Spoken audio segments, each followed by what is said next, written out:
OBC महिलाओं को आरक्षण न मिले, इसके चलते 27 साल से वह बिल पेंडिंग में था।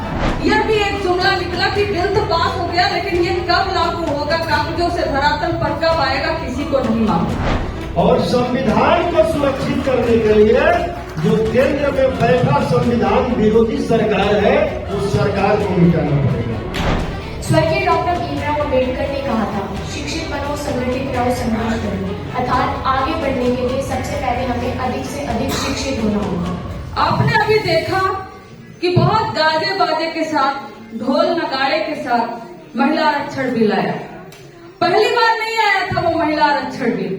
1996 में 12 सितंबर 1996 में पहली बार ये महिला आरक्षण बिल जब सदन में रखा गया तो उनसे पूछा गया, भाई महिला आरक्षण बिल है, समाज की सभी महिलाओं को पार्लियामेंट में पहुंचाने के लिए यह बिल आया है, तो इसमें ओबीसी महिलाओं के लिए कोटा क्यों नहीं है? जब ये सवाल उठा तो सवाल उठाने वाले लोगों पर महिला विरोधी होने का तमगा लगा दिया। आज जैसे हम देख रहे हैं कि एक राममय माहौल बनाने की जो कोशिश की जा रही है, उसमें आप बोल दोगे कि मंदिर क्यों बन रहा है या ऐसा क्यों हो रहा है, धर्म को राजनीति में क्यों मिलाया जा रहा है, तो आपको कह देंगे कि अरे ये तो राम विरोधी है, ये तो धर्म विरोधी है, ये तो आस्था विरोधी है। वैसा ही एक समय था जब महिला आरक्षण बिल में पूछा गया कि ओबीसी महिलाओं के लिए भाई अलग से कोटा क्यों नहीं, ओबीसी महिलाएं संसद में कैसे पहुंचेंगी, तो उनके ऊपर सीधे लगा दिया गया ये तो महिला आरक्षण बिल के ही विरोधी है। और सिर्फ ओबीसी महिलाओं को आरक्षण न मिले, इसके चलते 27 साल से वह बिल पेंडिंग में था और रिसेंटली यह बिल पास किया गया। हर बार के जुमले की तरह यह भी एक जुमला निकला कि बिल तो पास हो गया, लेकिन ये कब लागू होगा, कागजों से धरातल पर कब आएगा, किसी को नहीं मालूम। उसी तरह जैसे आज के समय में कोई मंत्री बोल देते हैं हम तो 5 ट्रिलियन की इकोनॉमी बनने जा रहे हैं, कोई कहेगा हम 10 ट्रिलियन की बन जाएंगे, कोई कहेगा हम 30 ट्रिलियन की बना देंगे, कोई कहेगा हम 40 की। मतलब इतने ट्रिलियन कि कितने भी ट्रिलियन बोल दे सबको एक बराबर ही लगेगा। इनका आज का कोई प्रोजेक्ट नहीं होता, कल का कोई प्रोजेक्ट नहीं होता, साल भर में क्या करेंगे कोई प्रोजेक्ट नहीं होता। इनका प्रोजेक्ट तब होता है जब शायद ये कहना उल्टा होगा कि 2047 तक कितने लोग जो 50-60 साल के होंगे कितने लोग बचेगा, ऐसे ये प्रोजेक्ट बनाते हैं। और फिर वो प्रोजेक्ट एक जुमला निकलता है, हमने देखा बहुत सारे हमने जुमले देखे। तो मैं महिला आरक्षण बिल पर ही बेसिकली बात करना चाहती हूँ। महिला आरक्षण बिल में जब ये विरोध हुआ, अभी बता रहे थे बीएसपी के इसमें बहन मायावती जी थी, लालू प्रसाद यादव जी थे, मुलायम सिंह यादव जी थे, शरद यादव जी थे। इन्होंने जब कहा कि ओबीसी के महिलाओं के को अगर बिल अलग से कोटा अलग से नहीं दोगे तो ये बिल हम पास नहीं होने देंगे। बिल गया सुधार के लिए, लेकिन सुधार के लिए भी सवर्ण महिलाओं को दिया गया और वो कोई भी अमेंडमेंट नहीं किए, कोई भी सुधार नहीं किए और वापस दे दिए, बोले कि ऐसे ही अभी फिलहाल लागू कर दो। समय की अगर मांग होगी, समय की अगर जरूरत होगी तो भविष्य में ओबीसी महिलाओं को कोटा दे दिया जाएगा। ये उसी तरीके से था जैसे देश आजाद हुआ, ओबीसी को अलग से रिजर्वेशन नहीं दिया गया, उसके लिए 1990 का इंतजार किया गया और हमने देखा कि उसी आरक्षण देने की वजह से मंडल के काट में इन्होंने कमंडल का रथ निकाला और कमंडल की आड़ तक आते आते आज ये राम मंदिर तक पहुंच गए हैं। और ये सब सिर्फ इसलिए है क्योंकि ये ओबीसी के आरक्षण के विरोधी हैं। अगर नहीं होते तो क्या फर्क पड़ता था, ओबीसी आरक्षण ला ही रहे थे, महिला आरक्षण बिल ओबीसी को भी दे देते, ओबीसी महिलाओं को भी दे देते। और हम सबों को समझना पड़ेगा कि सबों ने कहा कि जो भी हमें अधिकार मिला है हमें संविधान से मिला है। और आज जो हम बैठकर ये सभा कर रहे हैं, ये भी हमें संविधान ने ही अधिकार दिया है। और अगर संविधान ही न रहे तो क्या होगा? जो देश की स्थिति परिस्थिति जो चल रहा है लगभग जो है आज जो केंद्र के सत्ता में बैठे हुए लोग हैं, जो देश चला रहे हैं और जिस दिशा में देश को ले जाना चाह रहे हैं, वो मनुस्मृति है। और उस मनुस्मृति में महिलाओं और शूद्रों को शिक्षा प्राप्त करने का अधिकार नहीं है। महिलाओं और शूद्रों को धन दौलत संपत्ति रखने का अधिकार नहीं है। एक बहन बोल रही थी कि महिलाओं को हक अधिकार जो है मिलना चाहिए। हम बहुजन समाज के लोगों को हक अधिकार मिलना चाहिए, लेकिन ये सारा हक अधिकार तो संविधान में है। और हम सभी लोगों को सोचना पड़ेगा, अगर 24 लोकसभा के चुनाव में बीजेपी आरएसएस के लोग अगर आ गए तो क्या संविधान रहेगा या नहीं रहेगा? तो फिर कैसे 24 चुनाव के बाद जब संविधान नहीं रहेगा तो मनुस्मृति रहेगा, मनुस्मृति लागू हो जाएगा। और उस मनुस्मृति में क्या हम बहुजन समाज के लोगों को इस तरह बैठकर सभा करने का अधिकार है? उस मनुस्मृति में चुनाव लड़ने का अधिकार है, उस मनुस्मृति में वोट देने का अधिकार है। तो फिर कैसे हम ये दावा करते हैं कि हम सभी ओबीसी के लोगों को, बहुजन समाज के लोगों को राजनीति में हिस्सेदारी चाहिए? हिस्सेदारी को सुरक्षित करने के लिए सबसे पहले हमें संविधान को सुरक्षित करना पड़ेगा। और संविधान को सुरक्षित करने के लिए जो केंद्र में बैठा संविधान विरोधी सरकार है, उस सरकार को मिटाना पड़ेगा।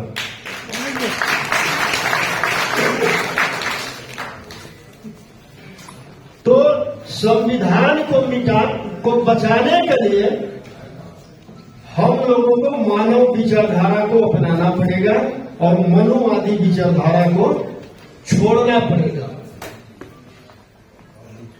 पूर्व से ही पूरे देश में दो विचारधारा चलते आया है, मानववादी विचारधारा और मनुवादी विचारधारा।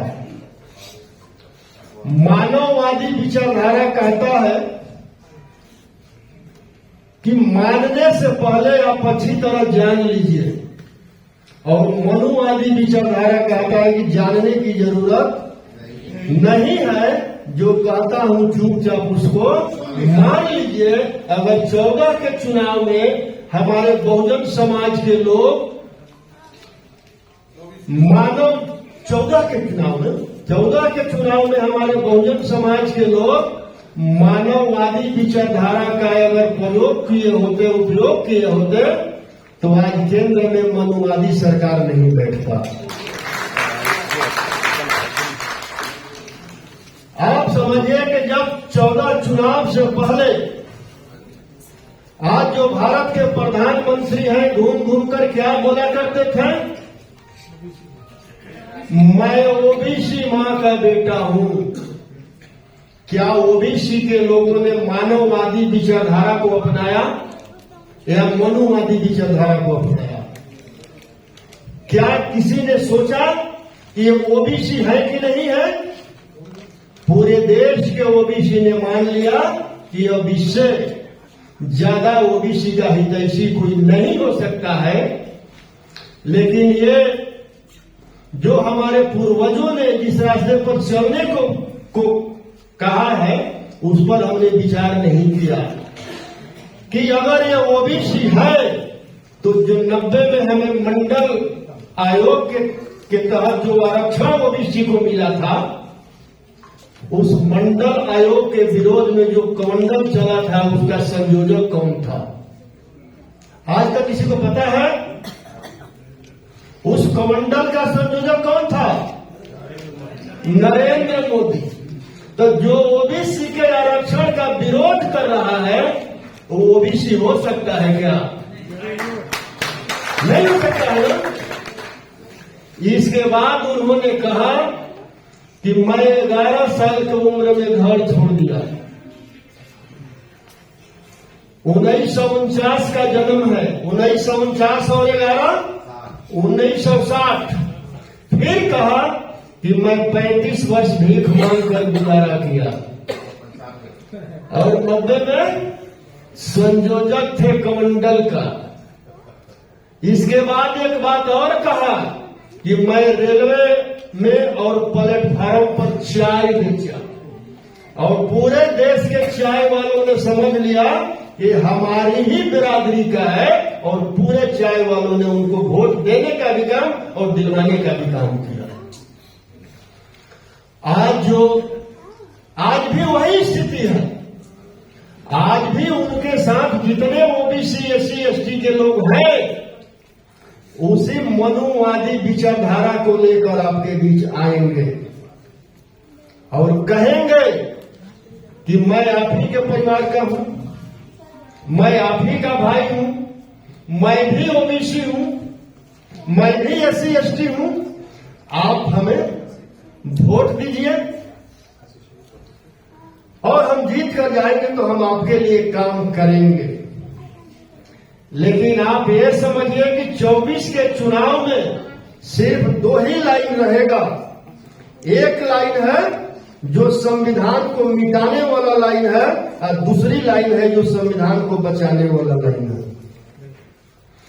अगर संविधान को मिटाने वाले लाइन से अगर मेरा सगा भाई भी आता है, अगर आप अपने बच्चों का कलम और किताब सुरक्षित करना चाहते हैं, अपना अधिकार सुरक्षित करना चाहते हैं, तो संविधान को मिटाने वाले लाइन से जो भी आए उसको मिटाना पड़ेगा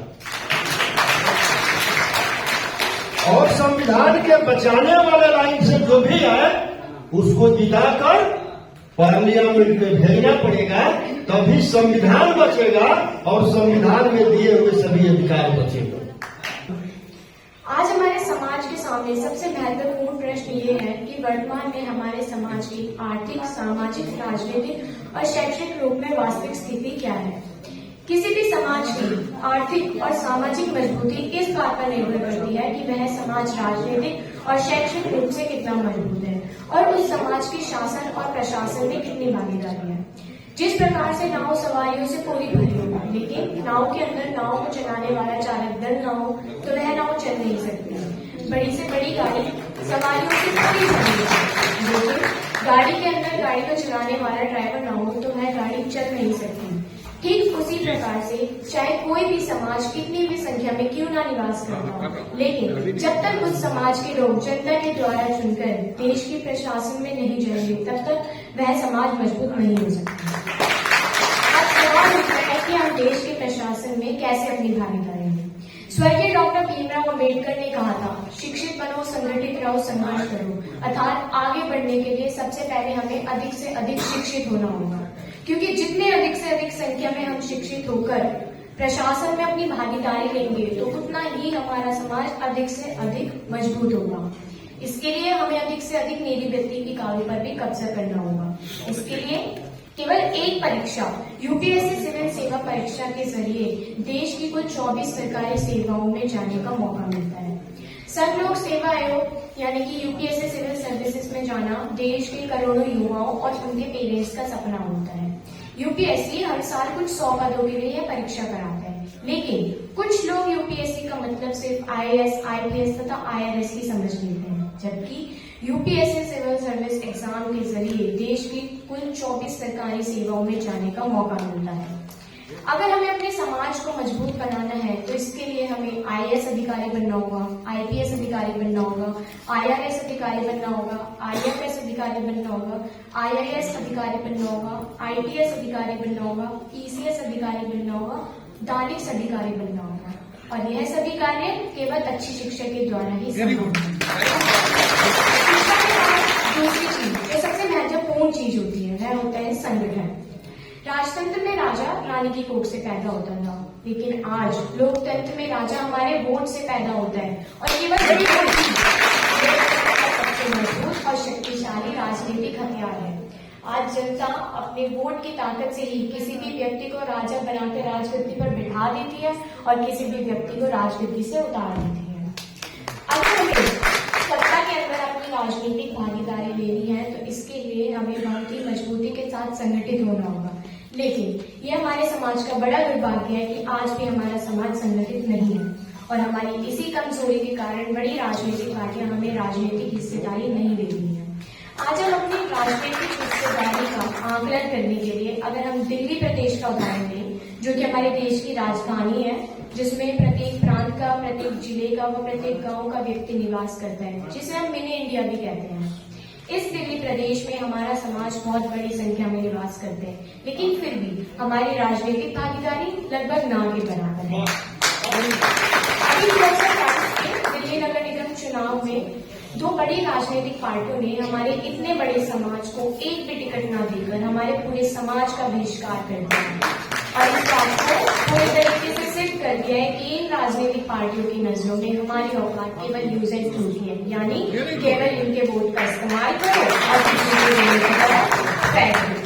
मेरे यहाँ पर उपस्थित सभी लोगों से गुजारिश है कि आप सभी अपनी वोट की ताकत को पहचानें तथा उसका सही इस्तेमाल करें। आप अपनी वोट की कीमत 100, 200 या 500 रुपए के बराबर ना समझें। आप अपनी वोट की कीमत किसी उपहार या वस्तु के बराबर ना समझें। आप अपने वोट की कीमत एक शराब की थैली के बराबर ना समझें। आप अपने वोट की कीमत किसी भी प्रकार के लालच की वस्तु के बराबर ना समझें। आपका एक वोट आपकी किस्मत बदल सकता है, आपका एक वोट आपके बच्चों की किस्मत बदल सकता है, आपका एक वोट पूरे समाज की किस्मत बदल सकता है। मैं आपके सामने कुछ उदाहरण पेश करती हूँ कि एक वोट की कितनी ताकत होती है। वर्ष 1776 में अमेरिका में मात्र एक वोट ज्यादा मिलने से जर्मन भाषा के स्थान पर अंग्रेजी राजभाषा बनी। वर्ष 1875 में फ्रांस में मात्र एक वोट से राजतंत्र के स्थान पर गणतंत्र आया। वर्ष 1923 में मात्र एक वोट ज्यादा मिलने से हिटलर नाजी पार्टी का प्रमुख बना और हिटलर युग की शुरुआत हुई। वर्ष 1918 में सरदार पटेल अहमदाबाद म्यूनिसिपल कॉर्पोरेशन का चुनाव मात्र एक वोट से हार गए थे।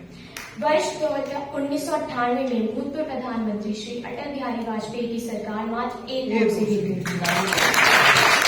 2008 में राजस्थान की नाथद्वारा सीट से सीपी जोशी मात्र एक वोट से चुनाव हार गए थे और मजे की बात यह है कि उनके ड्राइवर को वोट डालने का समय ही नहीं मिला था।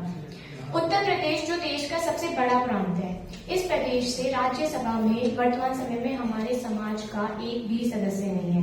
विधान परिषद में हमारे समाज का एक भी सदस्य नहीं है और पूरे प्रदेश में जिला पंचायत का अध्यक्ष भी कोई नहीं है। हालांकि जिला पंचायत के 39 सदस्य अवश्य पहली बार चुनकर आए हैं, जो कि भविष्य के लिए एक सुखद संदेश है, लेकिन वर्तमान समय में पूरे प्रदेश की विधानसभा में भी हमारे समाज का केवल एक ही एमएलए है। इसका मतलब बड़ी राजनीतिक पार्टियां हमारे इतने बड़े समाज को लगातार नजरअंदाज कर रही है। दरअसल मैं अपने आप में कितना ही प्रचार क्यों न करते रहें कि हमारा समाज तो बहुत बड़ी संख्या में है, लेकिन जब तक हम मजबूती के साथ संगठित होकर अपनी गिनती नहीं कराएंगे तब तक कोई भी राजनीतिक पार्टी हमारे इतने बड़े समाज को तवज्जो नहीं देगी। इसलिए हमें अपने वोट की ताकत को पहचानना होगा और मजबूती के साथ अपना शक्ति प्रदर्शन करना होगा और राजनीति के अखाड़े में उतरना होगा, क्योंकि राजनीति की चाबी वह चाबी होती है जिससे सभी समस्याओं का ताला खुल जाए। इसके लिए हमें अपने वोट की ताकत को पहचानना होगा और अपने समाज के नौजवानों, महिलाओं व पुरुषों को ग्राम पंचायतों में भेजना होगा, क्षेत्र पंचायतों में भेजना होगा, जिला पंचायतों में भेजना होगा, विधानसभाओं में भेजना होगा, विधान परिषदों में भेजना होगा, लोकसभा में भेजना होगा और राज्यसभा में भेजना होगा। आप अपने एक वोट के माध्यम से अपने समाज का ग्राम प्रधान चुन सकते हैं, अपने समाज का क्षेत्र पंचायत का सदस्य चुन सकते हैं, अपने समाज का जिला पंचायत का सदस्य चुन सकते हैं, अपने समाज का काउंसलर पैदा कर सकते हैं, अपने समाज का एमएलए पैदा कर सकते हैं, अपने समाज का एमपी पैदा कर सकते हैं, अपने समाज का मुख्यमंत्री पैदा कर सकते हैं और यदि दृढ़ इच्छा शक्ति हुई तो अपने समाज का प्रधानमंत्री भी पैदा कर सकते हैं। मैं आपको ये भी बता देना चाहती हूँ कि समाज कैसे मजबूत होता है। आया बनने से समाज मजबूत नहीं होता, बल्कि आईएएस बनने से समाज मजबूत होता है। पियोन बनने से समाज मजबूत नहीं होता, बल्कि पीसीएस बनने से समाज मजबूत होता है। क्लर्क बनने से समाज मजबूत नहीं होता, बल्कि कलेक्टर बनने से समाज मजबूत होता है। जवान बनने से समाज मजबूत नहीं होता बल्कि जज बनने से समाज मजबूत होता है। संतरी बनने से समाज मजबूत नहीं होता बल्कि मंत्री बनने से समाज मजबूत होता है।